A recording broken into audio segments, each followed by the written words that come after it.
Hi, welcome back to the Jack and Glen channel. I'm Jackie. And I'm my husband, Glen. He's my husband, Glen. Hey, before we get started, make sure we hit the subscribe button, hit that bell notification so you don't miss any of our reviews. Tonight we're reviewing Married at First Sight, Season 15, Episode number, I think we're on 7. Episode number 7. The couples return back to San Diego, and Pastor Cal gets to visit. Pastor Cal gets to visit tonight with all the couples. I'm excited about this. But hey, sure, before we get started again, make sure you hit the subscribe button, hit that bell notification. Also, if you're interested, make sure you join our membership as well. So where are we starting? Wherever you want. You pick tonight. Oh, lucky me. Yeah, lucky you. You get to pick. So where do you want to get started at? Let's start with Mcgill and Lindy. Alright, let's start with Mcgill and Lindy. Alright. So we see them come back to the apartment. First of all, everybody liked their little apartment. For the most part, it was better than where everybody stayed, for the most part. Okay. But we see Mcgill and Lindy. They're laying, I think, were they on a couch? Or were they in their bed then? I don't know. But they're sitting there talking about D-Day, Decision Day, and how that's a trigger word for her.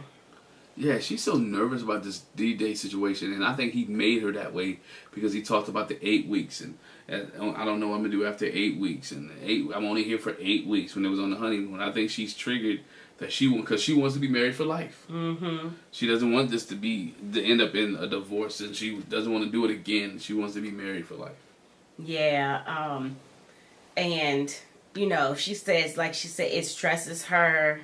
But he's at the point where he's happy. He thinks, you know, it can work out or whatever. And he actually brings up D-Day intentionally because he's like, I'm trying to be realistic. And it's not that I want to end, but I mean, D-Day is coming. Mm-hmm. And so I'll jump ahead a little bit. They came up with another word, so they don't want to talk about D-Day. But she says, let's call it vow renewal day. Yeah. Because that makes it better to her. So, not D-Day, but vow renewal day. Vow renewal day. They like their little new living space. And she has cats. And he jokes about being allergic to cats. And with a straight face. He had me fooled, though. Mm-hmm. But he's not allergic to cats. He was like, I just avoid them. She was like, do you take Benadryl or whatever? He was like, no, I just avoid them. And he was like, truthfully, I'm not allergic to cats. She was like, gosh, you got me. Nah, he's a straight-faced liar. To me, it was so good that he was lying that, like I said, he fooled me and fooled a lot. I think he fooled a lot of you guys as well. Miguel's a good liar. Mm-hmm. Made me think, what else is he lying about? What else has Miguel lied about or pulled over her eyes? Or is Lindy just that gullible? Mm-hmm.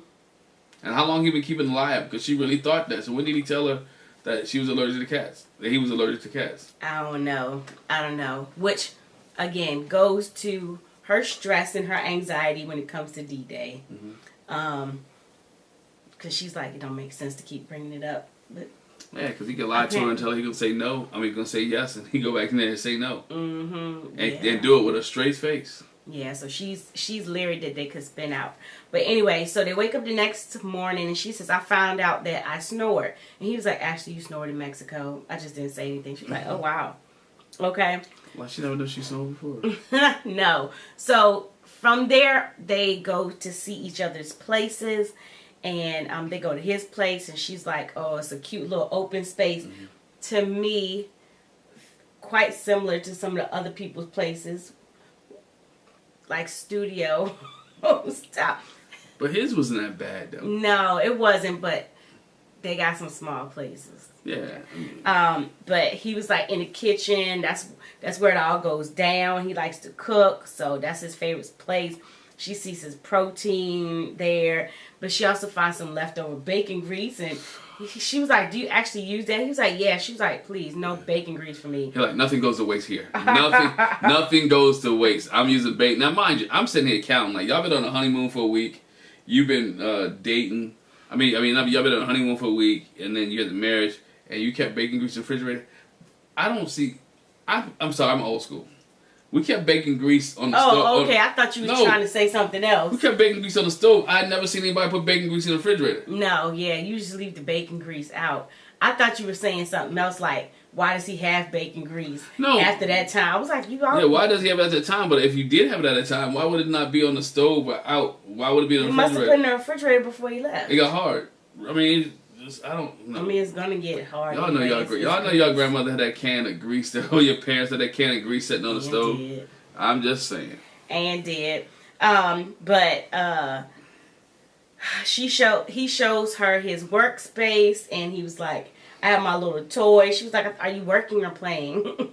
He was like, I mean, in between I play with the toys, but you know, she's like, I can see he's organized. I can tell from the way his apartment is that he's got a lot of layers. I'm looking forward to pulling that back. And he was happy about his stuff, the little table that raised up so he can eat and watch TV. Like, look at this. Watch what I can do. And she was like, I feel like you're a scientific meathead. I don't know if she said scientific, but she was like, he's a meathead, but look at this smart stuff you got going on too. Like a nerd meathead or something like she said. Yeah, he shares his collection of Dungeons and Dragons books, and he calls it his Bible. And she was like, gosh, so sacrilegious. He's going to keep doing it. It's going to be an issue. Same thing I was thinking, like, you pray to the God of Dungeons and Dragons. I'm like, you keep talking about her religious beliefs. If you don't believe in it, that's fine. You said it was cool, but don't keep throwing... Oh my gosh, she keeps throwing jabs and being very sarcastic about it. And she's like, don't be sacrilegious. She understood the importance. She still does that.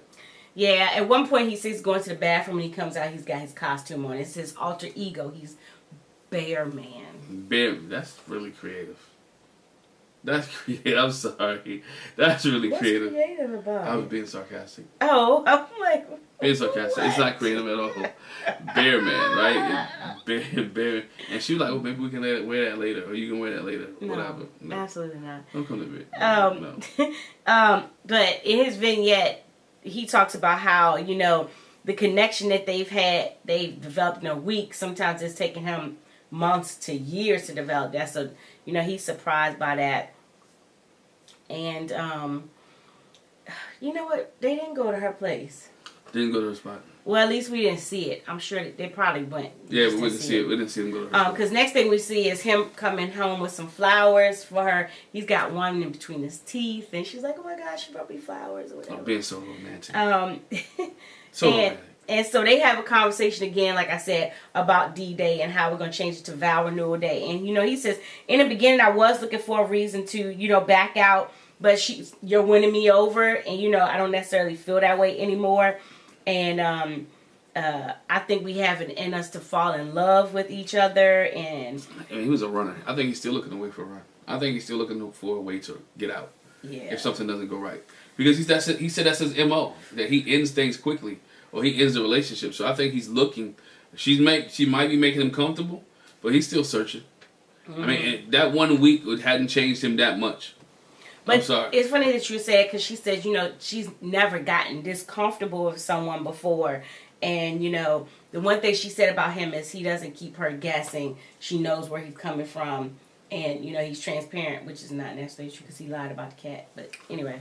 But see, she's speaking out of both sides of the mouth, not to jump forward, because when they met with Pastor Cal, she said she doesn't want him to be so transparent. She doesn't want to know certain things. Like when she...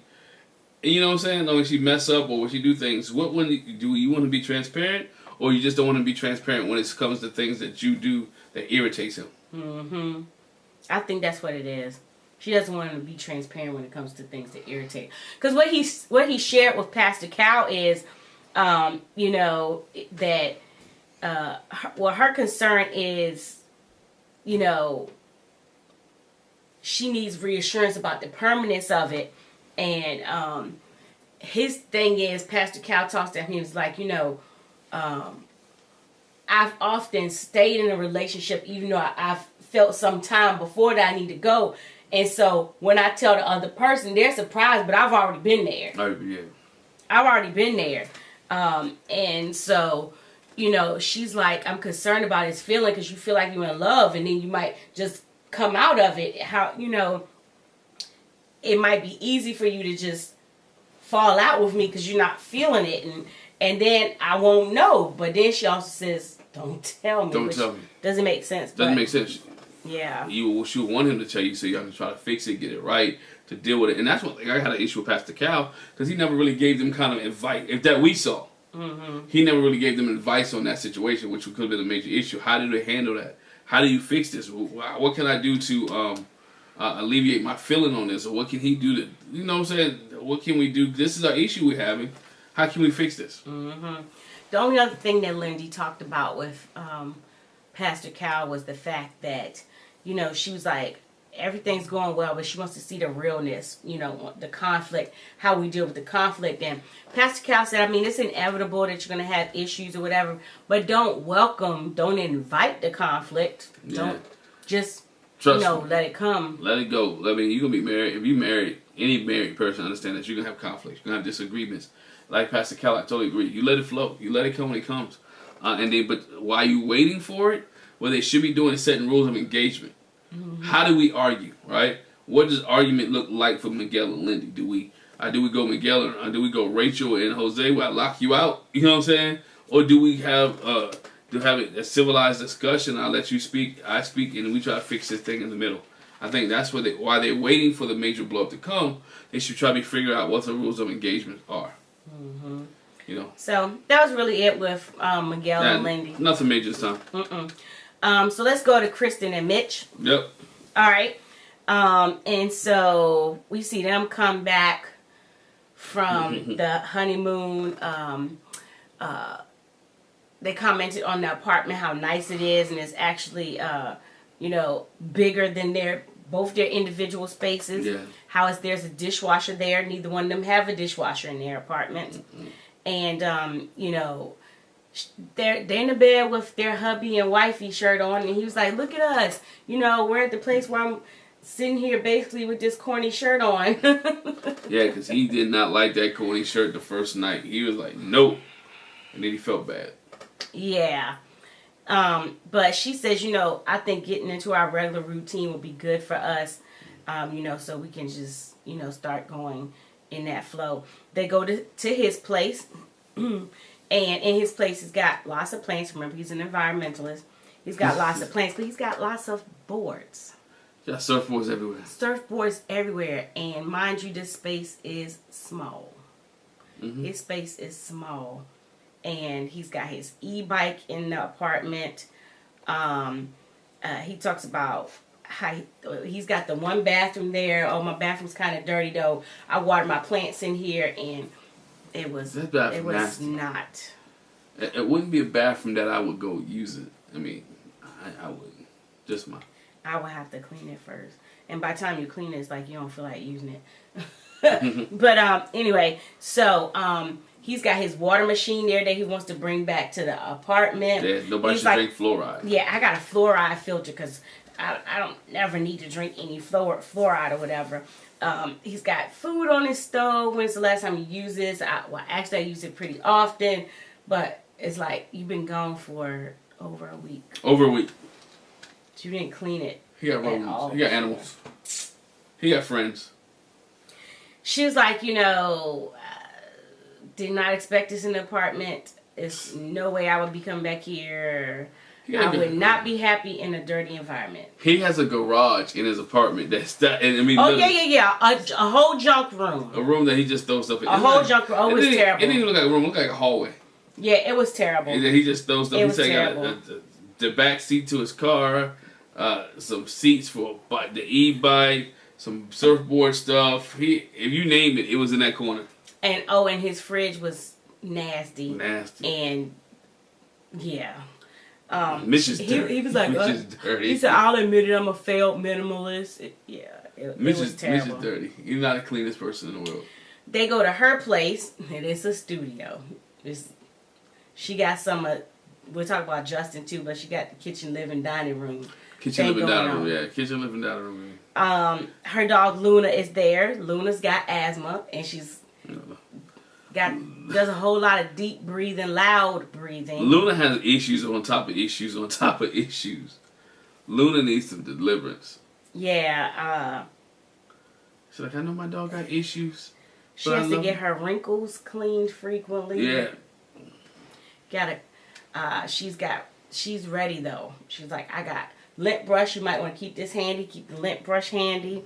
You know, her concern about cohabitating is, can he deal with Luna? Because Luna is a lot. Got a lot going on. Not a lot like a really super jumpy active dog, because it's a pug, but just Luna like breathing issues. Like a person, an old folks home type dog, where it needs issues of, like I said, issue on top of issues. Like Luna needs attention. But she's got a whole big thing of treats for Luna, and yeah, he's like, I don't know nothing about no cleaning all these wrinkles like you talking about, and he said, I do think Luna's is a great exercise in, you know, maybe dealing with kids. And she's like, is it anything surprising to you? He was like, I think you kind of not surprised me. You kind of prepared me. But yeah, the dog breathing is just like, it's loud. And she was like, I could tell that Luna's nervous, but also Mitch is nervous. So yeah. So later on, they eat dinner together. She said she was excited, you know, again, to get into this groove, you know, for him the last few days to come home, and she's had dinner fixed for him, and you know, he says the last few days have been worryingly easy, you know, surprising. They talk about relationships, and he was like, you know, I haven't been in love before, like in an adult mature sense, really. She says, you know, she's had lots of boyfriends. You know, when I jump in head first, I fall in love real easy. They talk about love, and he was like, you know, love to me is if I see a future with you. Like, I could see being there and doing this with you, know, that's love. And they talk about that. And so, along those lines, she gives him a card, nice little card. Yeah, a sweet card. And then she's got a, where they share a kiss, and then she shows him this love coupon jar that she made. That she made, and so he pulled one thing out, that coupon expired never. Another one he pulled out. I'm not gonna read this out loud. It was something. And so she specifically gives him one that says it's a bubble bath. It expires tonight. And expires tonight. So he's like, okay, I'm gonna have to cash this in. Cash it in. I was sitting there looking at that tub like, how are they gonna fit in that? This dude like 6'8", 6'10", 6'8", maybe. He is not that tall. That's Justin. Oh, he's just as tall as Justin. He's about 6'5", 6'4". He's not that tall. He's tall. Mitch is tall. Well, anyway, tub is small. It is. It's small because at one point you see Stasha and Nate get in the tub. And I'm like, gosh, okay. But anyway, she was like, you know, if we cash this in tonight and it gets hot and steamy, you know, I'm fine to go to the next level. That's what's up. And so we find out when Pastor Cal comes to visit that they did do the do. They did the do. They had the sex. They had the sex and consummated because he was a little excited because she joked about him being excited when it was in the bathroom. She was like, you're excited. I can tell you. I can tell you're excited. But yeah, so they share with Pastor Cal that, you know, that Mitch had been overwhelmed, but, you know, I've had commitment issues in the past, and how she can't believe it's going so well. But like they said, they consummated the marriage, but just still taking it day by day. And Pastor Cal's like, well, you know, do you have plans past 8 weeks? Nope. Maybe we've planned till next week. We are definitely taking it day by day. And, you know, is there a fear of him leaving? Yes, because, you know, he said he doesn't want to feel pressure. So I don't want to put too much pressure on him, you know, to leave him to leave. And he was like, his thing is, he's worried about losing himself. Yeah, and the pressure of other people and family members and what they said, oh, y'all look good together, y'all fit in. And Pastor Cal was like, this is y'all marriage. Right. This marriage doesn't belong to anybody else. You create this marriage. You handle this marriage. You deal with the marriage. It doesn't matter what other people think. It's about you guys. And which I thought was great advice, and it did kind of calm Mitch down a little bit. Yeah. Pastor Cal says, have you talked about money? Because she made the comment that we align so well when it comes to values, when it comes to family and money. He was like, but have y'all shared how much money you make? No, they haven't even talked about that. So they whisper in each other's ear. And he goes first and he whispers. She's like, okay. And so she shares with him and he was like, no, I'm fine if she makes double. If she makes more than me. And when she whispered, he's like, double than me. I'm fine with that. And they're like, is that an issue? And she was like, Pastor Cal, I told you. I wanted somebody who was enthusiastic and invested in their job, passionate about what they do. And as long as he can make ends meet and doesn't have massive amounts of debt, I'm good with it. Yeah, that was a mature thing to do. At that point, he was confident enough to tell her what he made. She told him what he made. And he already knew. He's like, oh, you make more than I do anyway, based off what she does for a living. He said that. So he was like, hey, it's fine with me. I can do that. It doesn't emasculate me at all. I'm good. And she was like, yo, we can put it together and do what we need to do. Mm-hmm. So she was fine with that, which I think took a lot of relief off of Mitch as well. Pastor Cal asked, have they talked about kids? And they were like, no, we haven't talked about kids. And Pastor Cal's like, bro, you're 41. So, like, what's the kids thing looking like? He was like, I'm thinking, in a couple of years. And she's like, for me, maybe in the next year. And Pastor Cal's like, again, you're 41. I don't know why a big difference. You want to have some kids. He's 41. She's what, 38? She's younger than him. She's younger than him. Age difference. But, she has a couple more years while that window's open. Him 41 is not like... But it's hard. Like, it's not like they dried up.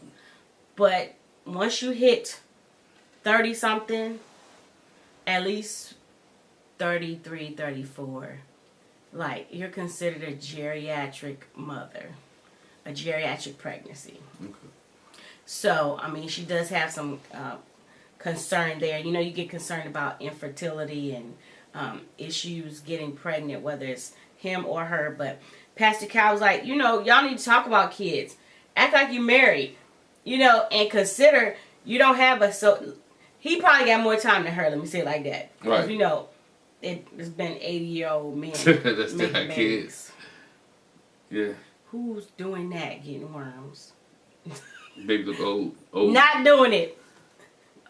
Old men get worms. Old men get worms. That's what they say. They talked about what is, are you feeling the love, whatever, and he was like, I think we're moving in the right direction. Pastor Cal reminds them, love is part of the process. Don't be afraid to express it when you feel it. You'll probably be in love before you actually say it. Don't be scared of the word love. And so that's where he leaves it with them, really. Not a whole lot with them, except for we went from not attracted to consummate. To knocking the boots.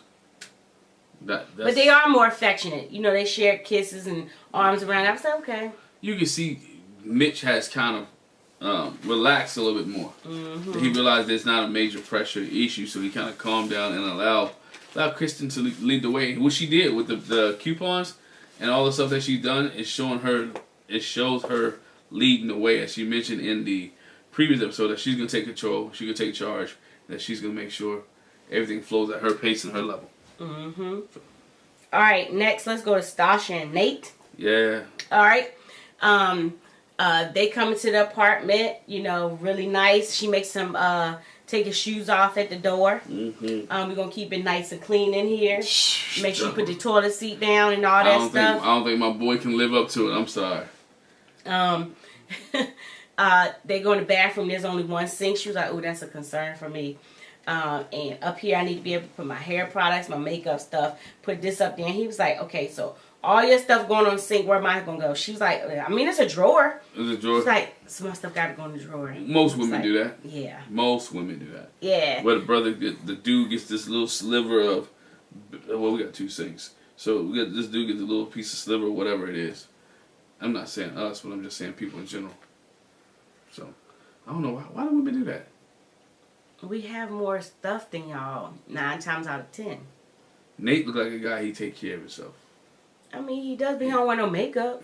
I don't care how many beard products you got, hair products. The plate where women are going to beat men out is you ain't going to have a whole bunch of makeup stuff. You're not going to have it. And 9 times out of 10, their men got a lot of, scents, colognes and stuff, but I think probably most women are beat men out there too. All her makeup still can go in the drawer. I'm just saying. But nonetheless, that's them. I don't know. But, they're in the bed chit-chatting or whatever, again, about cleanliness, and he was like, I'm going to be real with you. Sometimes I be so tired when I come home from the gym. I don't necessarily take my clothes off right away. Then she's like... Yeah, dog. She was like, we're going to have to fix that. No, fix that, like, that's dirty. They wake up the next morning. They had a good night's sleep, slept well. She was like, my only problem, I got up in the toilet to see what's up. And did she say it was pee in the toilet? I don't know if she said pee was in the toilet. I sound something like that. Y'all let us know. She did say something like that, but he put the toilet seat. If you don't never lift the toilet seat up, do you won't have a problem? But the problem with that is... He's just going to make sure you wipe it off. Yeah, that's the problem. They don't be wiping it off, just dripping pee all over the seat. Well, Nate said he was doing better. Yeah. He said he was doing better. They go to see her place, and her place is immaculate. That's the new house. It's immaculate. That's the new house Nate wanted to go into. And he's like, basically, yo, you staged it for me. She was like, no, I didn't. It's like this all the time. And remember, her friend said, like, her place looks like it's not even lived in. And it looked just like that. It looked like it wasn't even lived in. She got a nice big kitchen. He came in. He's like, ooh, it smells nice in here. It looks nice. And then she's got this tray on the bed. And he was like, it was a decorative tray. You put that there for me. She was like, no, this stays in the bed all the time. And he's like, can I take it to... She's like, can I take it with us to the apartment? He was like, sure. And she was like, what, the pillows too. He was like, why so many pillows? She was like, they're decorative pillows. You don't sleep on them. And I know men don't understand. We do understand. That. I understand. I do. My mother, trust me, with the way I grew up, the way I live, and who my mother is. No, you're familiar with it. You don't understand it. I understand. Oh, I'm familiar with it. I'm familiar, but it still don't make no sense why y'all need all them... Why are there decorative pillows if you can't lay on them? How many times have we had that conversation? No, I mean, I know why. It's just sometimes I don't like moving them. It's just a place, I'm just so tired. I'm going to lay on the pillow. It just is what it is. Not that I don't understand. I completely understand who I grew up with. I understand. But then sometimes I'm just tired that pillow goes in the back. And the other one comes to the front. So that's what it is. That's me. Our bathroom was very clean. They talk about the toilet seat thing, put the toilet seat down. And he says, I could tell that she cares a lot about presentation based on the way the house looks. And then they have a whole conversation about her buying a $700 espresso machine. They're doing the math in the kitchen. Yeah, because he was like, we got to make it make sense. So you want to spend $700 on the espresso machine and then... But so you get coffee every day. How much that cost you? About $6. So multiply 6 by this and da-da-da. And in the end, so you spend $2,400 a year on coffee. Mm-hmm.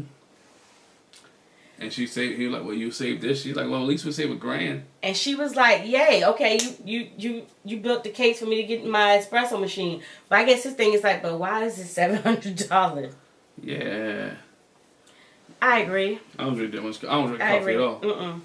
But I like the way that they did have the conversation. They did kind of budget out. He did break it down for her in the sense that she was like, well, I'm going to get it. And she ain't saying I'm going to get it anyway, but they just laughed about it. She will. In his vignette, he called her a diva. Oh, yeah, she a diva. Basically, it was like, okay, yeah. But he wanted it, though. Mm-hmm. He wanted a diva. Then they go to his place. The one thing she says, he's got a nice view. He talks about his raising desk that he has there. He's got the automatic blinds. You can, lift themselves or whatever.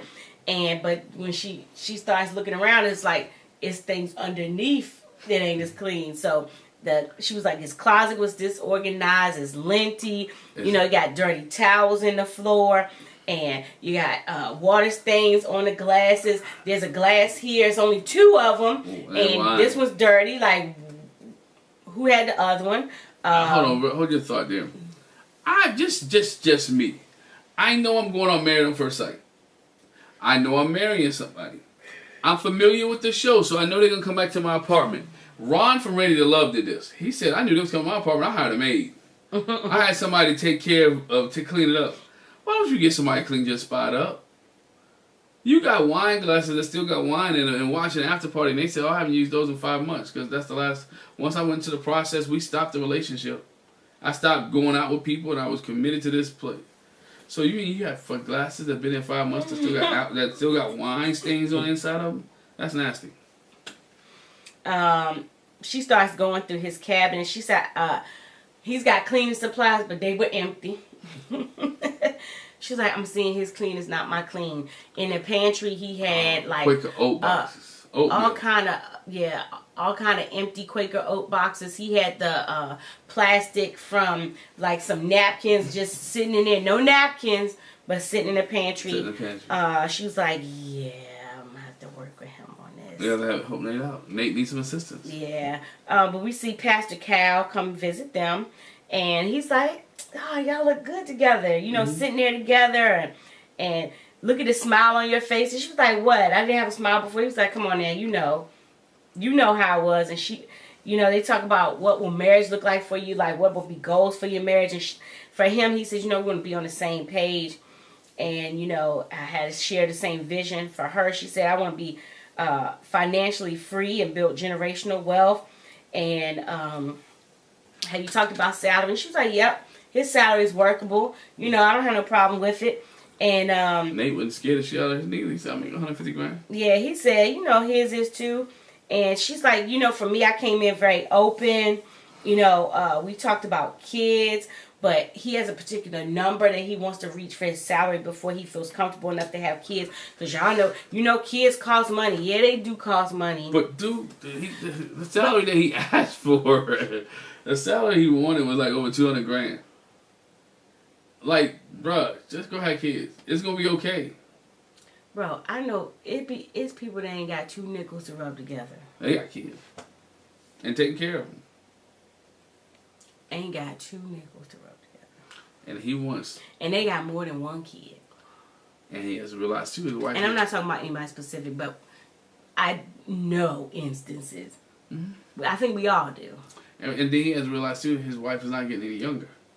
Right, and like Pastor Cal put in perspective, you looking for this number for you, but she's like, well, I can make this and I can increase my income, and so we'll be good to have a kid. And Pastor Cal was like, just trust her.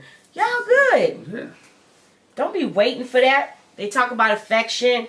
You know, they say they've been really affectionate, but they haven't had any sex yet. You know, she wants to wait for that emotional connection and to be in love. And Pastor Cal was like, you know, how do you know when you're in love? She was like, when I can't get enough of him. Yes. You know, when I can overlook stupid stuff that he does.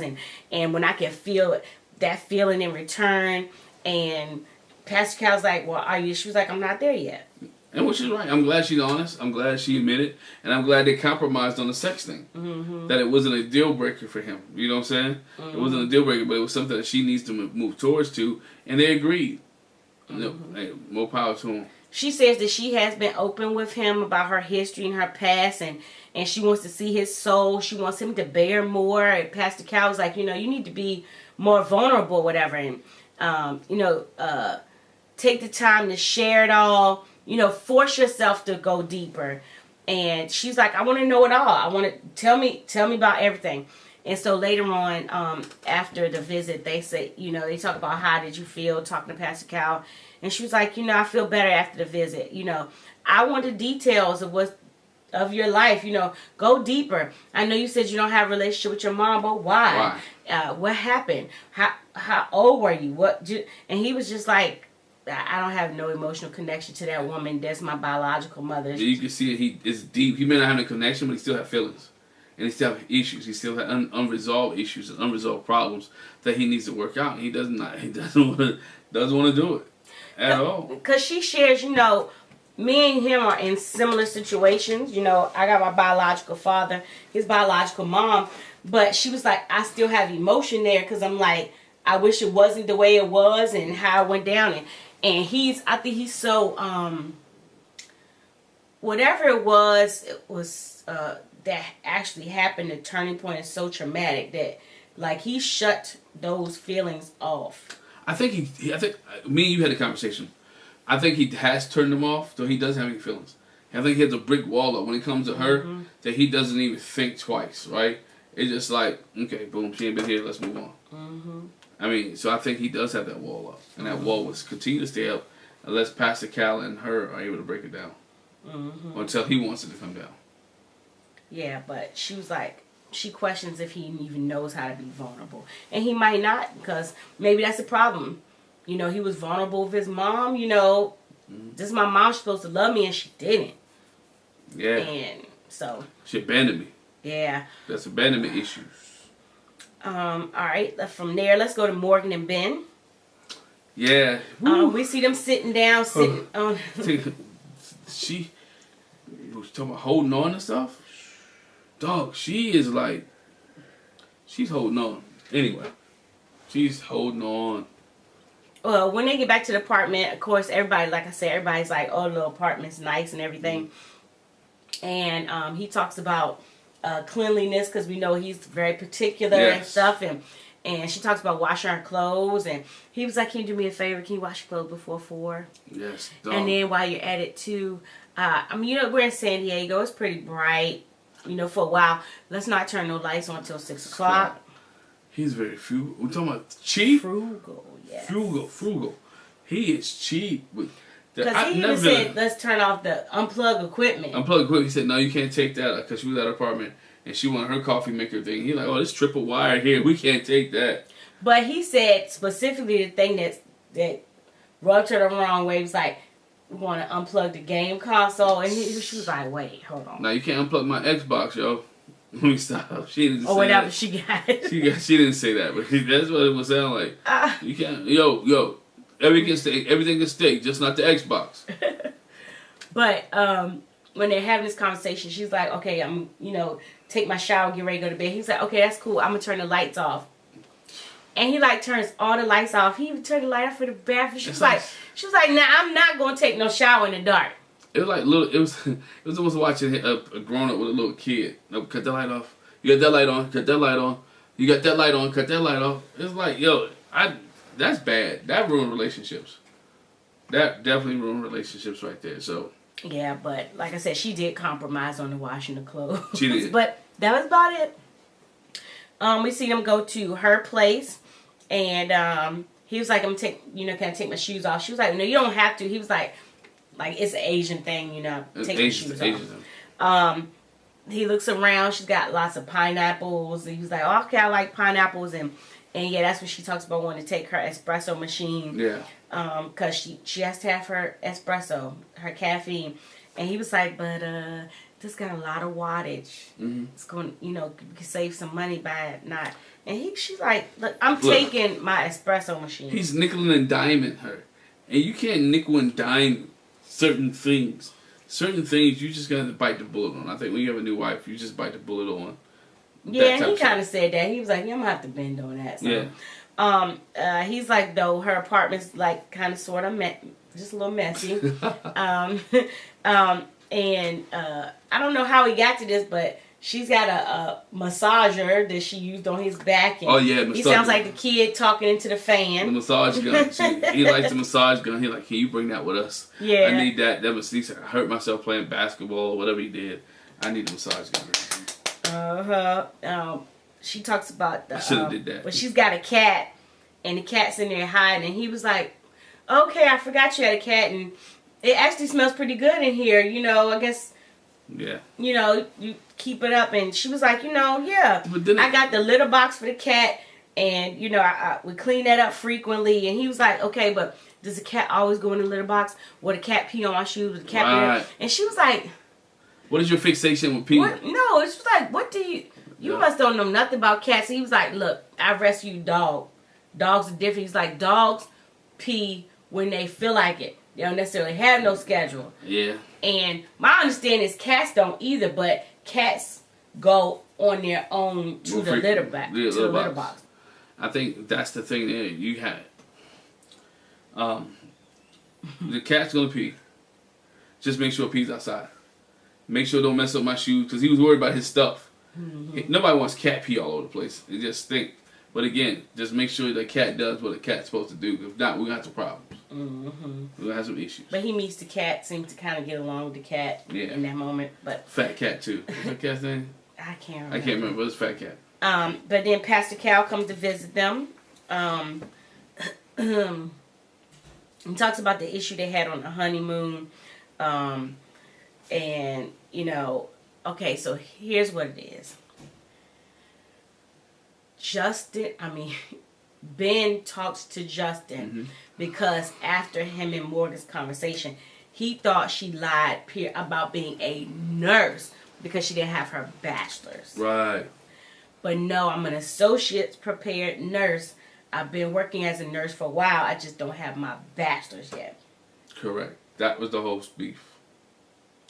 And so he went and told Justin, or talked to Justin, to get another perspective, which is what I said. I'm sure he went to get another perspective. I mean, you said that. I agree. I clap you up on that. And, you know, like, she said she don't have no degree. She's not a nurse. She lied. The information went out wrong. And he was like, you know, I really should have talked to her, not so much about the issue, but is it okay if I go talk to Justin? Right. Like, do you mind if I go get some advice from Justin? Not that I don't want advice from you, not that I want the issue, but I need somebody else to talk to. And we on this island. Can I talk to Justin? And they talk about how Justin told Alexis, but, you know, they didn't tell anybody else. But she said the other issue they had is that they made a promise to each other that they wouldn't talk about family and finances on the honeymoon. And he went against that. First conversation. First time alone. He's talking about family and money. So that's her issue too. Okay, for one, you talked to somebody other than me. We talked about family and finances. We said we weren't. You misunderstood what I was saying. You took it out of context. And he went back on that. So I have a problem trusting him. And he was like, but I'm apologetic. Yeah. And Pastor Cal was like, he's apologizing profusely. Why can't you take that as a sign that, you know, that not to let the trust just be gone. But to forgive him, basically. Yeah. Yeah. And she was like, you know, they have an understanding. But when trust is broken, that's not a good thing for her. And it's hard for her to come back. And Pastor Cal said, why? Here we go. When did you stop letting people in? When did you stop trusting people? And basically, she's like, of course, it's childhood trauma with my dad. You know, he makes a promise. He's going to be there. You let him in, they let you down. He says he's going to do this. They let you down. Daddy issues. We all knew it was coming. We said it since when she walked herself down the aisle that there's some problems here. There's some issues that she need to fix with her and her father. And until she fixed, but she said she's not gonna fix it because she said they got to the point. She got tired of the push and pull relationship. She said it was something I said. Can you do this? If you can't do this, then I don't want to have a relationship with you. And he didn't do it, so they don't have a relationship. And that's why her and Ben's marriage won't work. Because she's never healed from her father. And how can you not heal from the person who gave you life and be committed to this person right here? It's not gonna work. And they're gonna have issues in their relationship. Yeah, but like Ben said, you know, he was like, I apologized immediately. You know, I've been apologetic, and Pastor Cal was like, you know, that's giving you a reason to trust because you know he's been apologetic, and you need to learn how to forgive. And forgiveness is for you, and you need to forgive the act and the actor. Not just the act, but the person that was involved. And he was like, don't create walls, you know, because that's going to infringe on your growth, your intimacy. You know, if you have... relationship in general. Yeah, you don't have no trust for your feelings or emotions. And she's like, how can I trust him with my body if I can't trust him with my feelings and emotions? Right, and then you're like... And so that's why she was like, she don't want, you know, the intimate... The affection's not there. Yeah, I was going to say, Pastor Cal asked him, you know, would it be okay if he would become affectionate with her? And she was like, yeah. I mean, after a minute talking to Pastor Cal, she's like, yeah, it'll be okay. Yeah, Pastor Cal said, tell him that. Tell him like, that'll be. I'm good. It's okay to snuggle. I'm good with that. It's okay to be affectionate. And Justin was like, I mean, not Justin. Ben was like, I'm sorry. Ben was like, he patted her up like, good job, girl. I'm glad you said that. He he was like, oh, like PDA. And then that's when he passed on the back. Pastor Cal was like, bro, I'm going to have to help you. I'm going to have to help you. Be gentle. Be soft. Be soft. Be happy, but be gentle. Be soft. Yeah, and, he was like, oh, I'm going to have to learn how to do that. I might have to Google it. He was like, do not Google that. Just ask your wife. Just ask your wife. How she wants to be how to be effective. Y'all stop Googling everything. Talk to the person that you with. Talk to the person with. Stop Googling everything. Well, like, what you need from me? What do you want? Not what you need from me, but how can I help you and to make you feel more comfortable? Sorry, y'all. All right. Last but not least, we got Alexis and Justin. Here we go. Whew. Drama City, dog. This dog. There's a lot of drama here. There's a lot of drama dealing with the animals. Yeah. Her first thing when she walked into the apartment was like, oh, it's so nice. And, she likes and everything. But it looks like something's missing. And what's missing is the animals. Yeah, missing animals. She's got a dog. He's got a dog. And he's got a cat. Okay. I'm sorry. Y'all do it. And I know I'm sidetracking. But he lived in this little space with the dog and the cat. You mean not sidetracking, jumping ahead? I'm jumping ahead. But the little space with the dog and the cat, that's... Justin had a little space. She was like, oh, wow. You got the kitchen, living room, bathroom. Yes. And he was like, I'll give you the grand tour. She was like, oh, yes, I must have the grand tour. And it was like he stood in the middle and did it. Just turned around. This one. And all she could do was like, oh, okay. Good. We got it. But Justin was like, he can't wait to get the animals together. Yeah. And, he says, it takes my dog a minute to get used to people. Mm-hmm. That was saying it lightly. That dog. But they go to her place and she was like, this is my art corner. This is where I paint this. And, this is a picture of me. And he was like, we're going to have to take that to the apartment. Yeah, he said. And when they get to the apartment, he says, you can put that in my bathroom. He's like, no, I didn't mean it like that. Yeah, he did. They put it in the hallway. Yeah, he did. And she was like, he says, can you do me a painting or whatever? She was like, if you pay me. If you pay me, dog, you get no marriage benefits? I laughed at that. I'm like, for real. There's no marriage benefit. Just pay. I guess her time is valuable. It gotta be. Her time is valuable, so she don't want to do it for free. They go in her bedroom, and she was like, "Are you ready? Brace yourself. I'm gonna let you see my closet." And he was like, "Good gosh." He was like, "It's so much stuff in there. It overwhelmed him because it's not organized. It's all kind of clothes in there." He was like, "This is a lot." Yeah, he's a neat he's a neat freak, and we gotta organize some things. And then that's when she, of course, he meets her dog Newton, and she talks about, should I bring the dog sanitizer? And she was like, he said, you got dog sanitizer? Yes. Dog sanitizer. The dog comes in, yes. Dog sanitizer. Like I said, then they go to his place. They meet his dog Maya and the cat Baloo. And when he sits on the couch, he pats on the seat, and Maya jumps up there. And he's like, no, not you. This was funny, because I'm like, dog, did you just pat for that woman? Like, come down. Did you just pat for that woman? What's wrong with you? Dog, you don't pat no seat for no woman and be like, something wrong with him. That's like almost like Woody messing with a black woman's hair. You don't put your hand to my hair. And she was, and Alexis like, she was like, what you talking to me? You talking to me? That's not for me. That must be for that dog. Must be for that dog. He don't know. He doesn't know really who he dealing with. Don't let y'all home now. Don't let the honeymoon's over. Don't let this fool you. She about that life. But he's like, let me show you my space where I work at, and basically it's like out on the balcony. He was like, because the space is so small, we come out here when I have friends over. We play games out here, and you can hear the plane going on. She was like, oh wow, you're that close to the airport.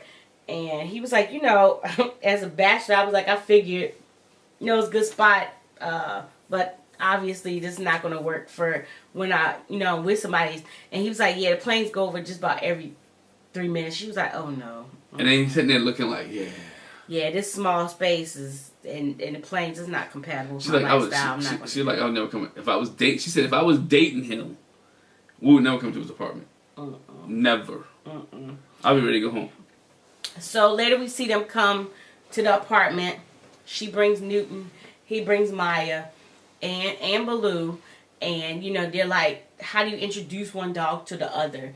And they kind of, pity-pat around it.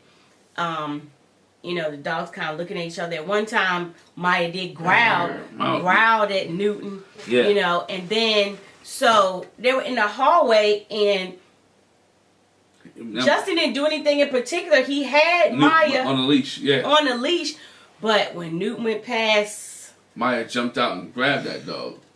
Nipped that joker. Grabbed it like he owed him some money. Bit him in the eye. And she was like, oh my gosh, she called the ER vet, and I need to bring my dog in. Can I bring him now? And she was just like, oh my gosh, his eye's bleeding. And he gets all emotional because he's hurt that Newton got hurt, and Newton's her baby, and so she's hurt. And he was like, I think I underestimated them relating. I figured it would be better than that. And we find out later when she took Newton, they fixed the eye, but he has to wear a cone. Yes. To protect him from messing with the eye.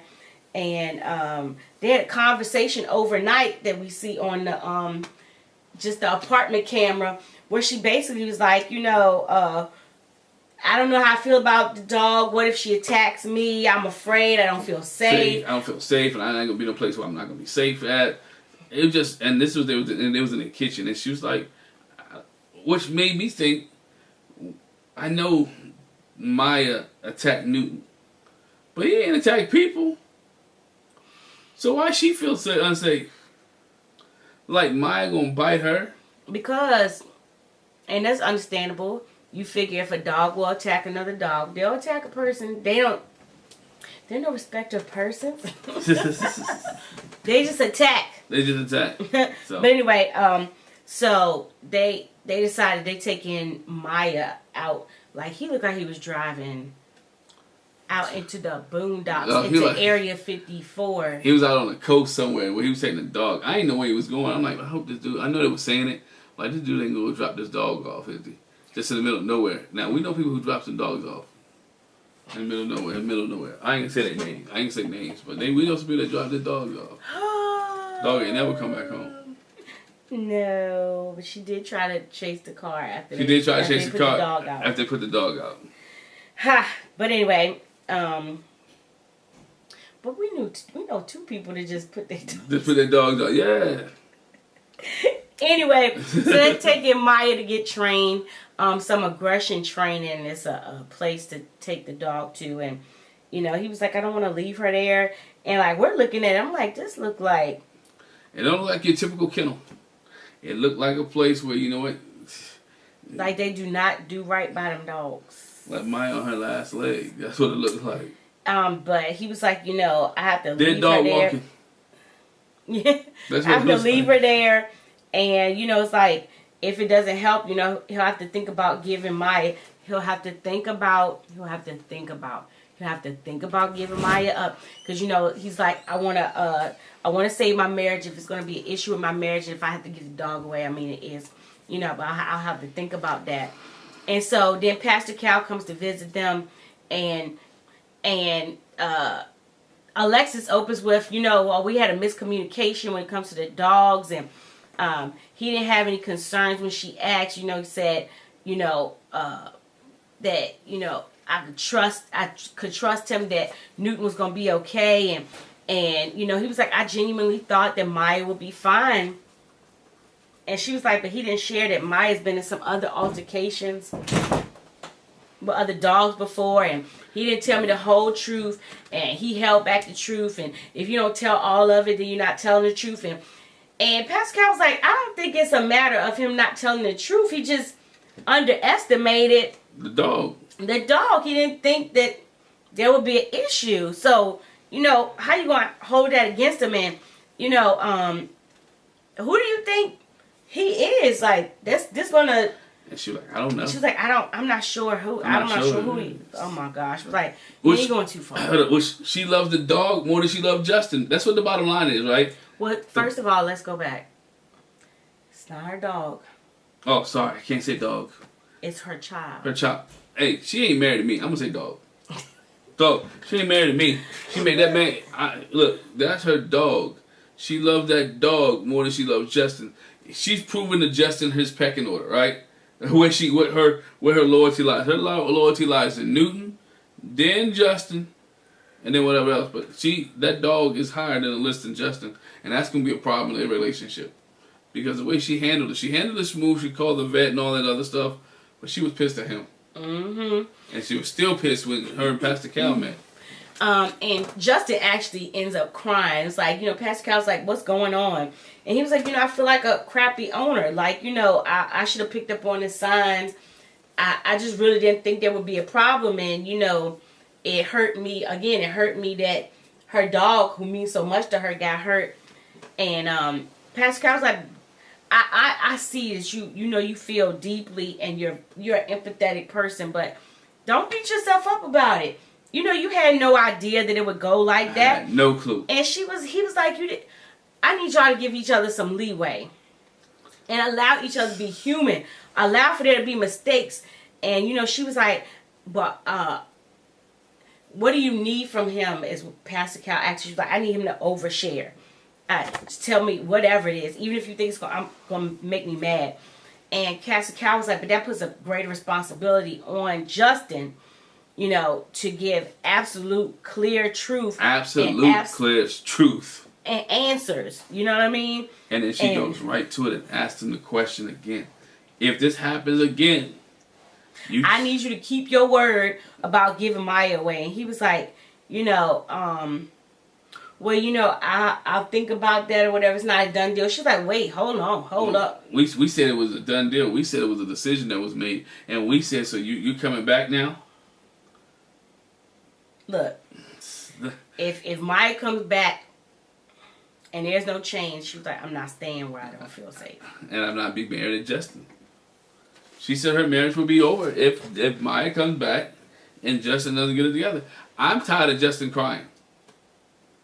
I told you he's an empath. He is very empathetic. But you can't, this situation is not your fault. Your dog But he owns the dog. Yes, he owns it. I understand he owns the dog. Right? He had the dog on the leash. He had an opportunity. He tried to pull the dog back. If it had not happened then, it was going to happen because animals are territorial. Mm-hmm. Animals want to see who is the biggest dog. That's what you get. Who's the biggest dog in the yard? Regardless, you brought two alphas in the room. What do you think was going to happen? And her dog got a little scratch in the eye. If anything, I think she should move her dog. I'm just saying. That dog ain't going nowhere. I know that dog ain't going nowhere. But he should have instead of crying, he should have like, what can we do to compromise? How can I make you feel safe? Ain't no compromise. She said, if the dog come back, I'm out. Justin in trouble. Somebody will be getting rid of the dog.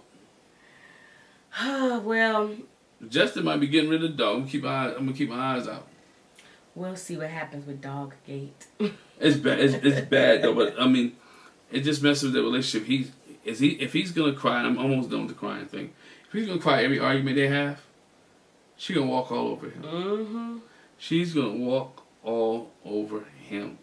He's gonna be miserable after this honeymoon if he continues to cry and be.